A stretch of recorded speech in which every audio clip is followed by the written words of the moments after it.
Hey yogis, ragazzi e tutti quanti, welcome back. I appreciate you all for being here. I have a short video for you today. I want to share some helpful tips on oral health. Someone reached out to me asking for those tips and I thought, well, why not just make a short video that I can post and then that information can be shared with as many people that are looking for it.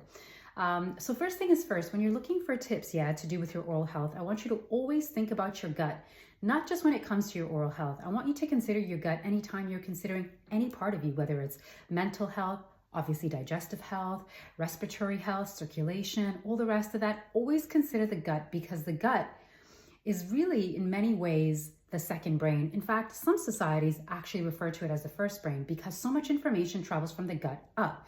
So you want to create an environment, an ecosystem in the gut that's very balanced, very friendly.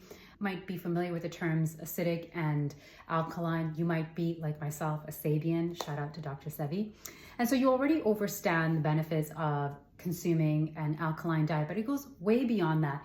Alkaline diet doesn't necessarily mean that that's your only route forward, because truthfully, you should be looking at foods that are seasonal and local. And also you should know what your metabolic type is, because that kind of follows the lineage from which you came from. And that informs us how your ancestors ate. Most of your ancestors would have been very, very healthy because they lived in very organic times, we'll say, much simpler times.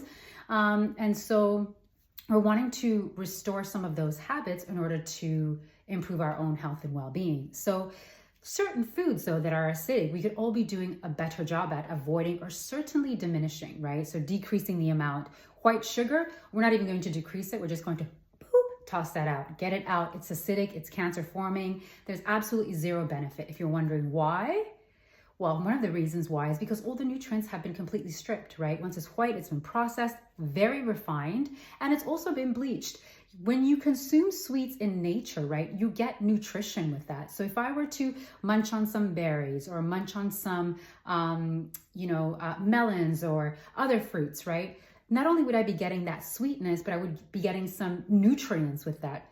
So when you're consuming sugar, white sugar that has no nutrients, your body simply doesn't know what to do with that. It's seeking nutrition because it's not accustomed to just eating things for fun and for entertainment. Your body treats food exactly as what it is, which is your fuel and also your medicine.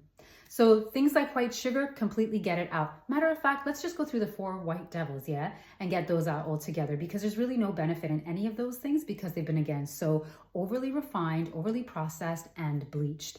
So let's talk about white pasta. Get rid of that. White rice, dead dairy, right? So that's pasteurized dairy. Remove it from your diet. It doesn't benefit you in any way whatsoever. Obviously, white sugar. And already you'll start to see benefits, right? And there are great alternatives for these things, specifically like the sugar replacements you could do. And again, with sweets, I do want to add, my caveat is even if I recommend a particular sweetener to you, you should still use it in moderation. Because again, remember, you don't need a lot of sugar. What you need are nutrients. So what could you be using as an alternative? Definitely not Splenda and Equal. Those are poison and toxic to the body. But what you could do is use some stevia, green stevia, preferably from a local supplier or a farm. None of that white processed stuff. Coconut sugar, again, in moderation. I don't have a problem with that. It's also alkaline, so is date sugar, but be careful. Again, it's very high in sugar content. So, very, very careful how much date sugar you add to your bevies or home baked goods.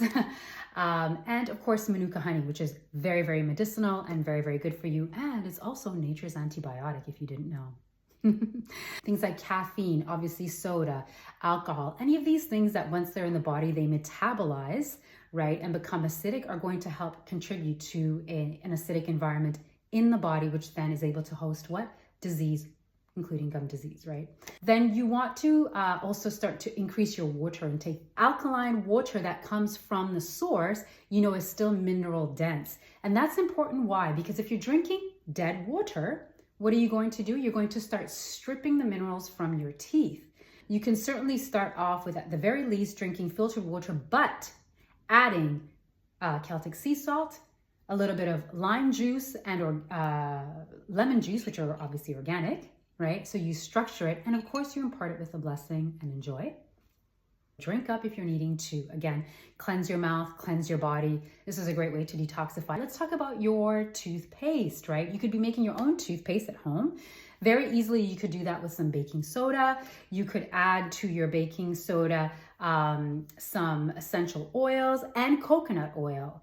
When it comes to the essential oils, I personally like to use, I'll put it in the comments because it's not coming to me, but something wizard. Anyways, and getting something like a peppermint essential oil, or I personally like cloves or cinnamon, because again, they're very antimicrobial, antifungal, and also anti-cancer. What else could you be doing? We've talked about coconut oil in your toothpaste. Pulling. Pulling is a great habit to form. Pulling consists of you taking a teaspoon every day of coconut oil. It should be unrefined and organic, right? So we want something that's not processed.